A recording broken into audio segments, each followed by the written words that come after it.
unanimous consent, the quorum be dispensed with. Without objection. Madam President, before Congress went out of session 2 weeks ago, President Trump announced that he was declaring a national emergency to redirect funds to the construction of a border wall. It was a lawless act, a gross abuse of power, and an attempt by the President to distract from the fact that he broke his core promise to have Mexico pay for the wall. Let me give a few reasons why the President's emergency is so wrong.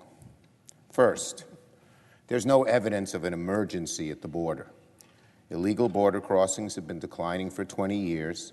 Just this morning, a group of 58 former senior national security figures, Chuck Hagel, Madeleine Albright, released a statement saying, quote, "Under no plausible assessment of the evidence is there a national emergency today that entitles the President to tap into funds appropriated for other purposes to build a wall at the southern border."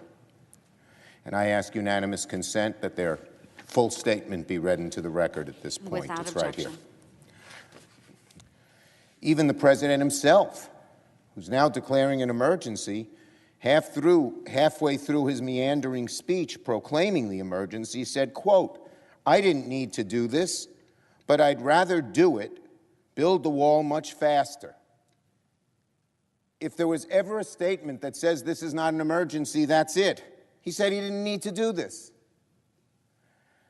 So, my colleagues, my dear colleagues, if we're going to let the President, any President, on a whim, declare emergencies simply because he or she can't get their way in the Congress, we have fundamentally changed the building blocks, the strong, proud building blocks that the Founding Fathers put in place. Second, the President's emergency declaration could cannibalize funding from worthy projects all over the country. We don't even know yet which projects he's planning to take the funds from. I'd ask my colleagues to think about that. What important initiatives in your state are on the Trump chopping block? What military project will the President cancel to fund a border wall that Congress rejected? And third, and I made this point a little bit at the beginning, but it bears repeating, far and away most importantly, the President's emergency declaration is a fundamental distortion of our constitutional order.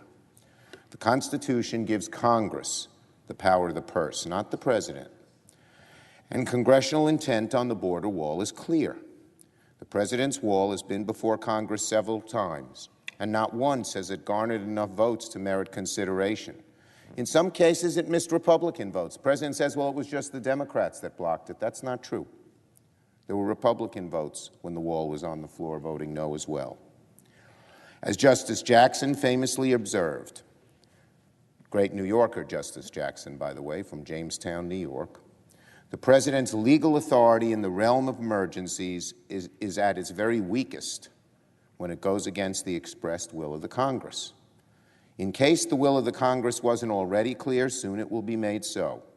The obvious remedy to President Trump's outrageous and lawless declaration is for Congress to vote to terminate the state of emergency. The House will vote on such a resolution tomorrow, and the Senate will soon follow suit. I know my friends on the other side of the aisle fashion themselves supporters of the military, defenders of property rights, stewards of the Constitution, as do Democrats. This vote on the resolution to terminate the state of emergency will test our fidelity to those principles. Congress should come together to reject, in a bipartisan fashion. We've come together before in bipartisan ways. If there was ever one that cries out for bipartisan rejection of an overreach of power, this is it. And we should reject this naked power grab, this defacement of our constitutional balance of powers for what it seems is largely political purposes. Now on North Korea.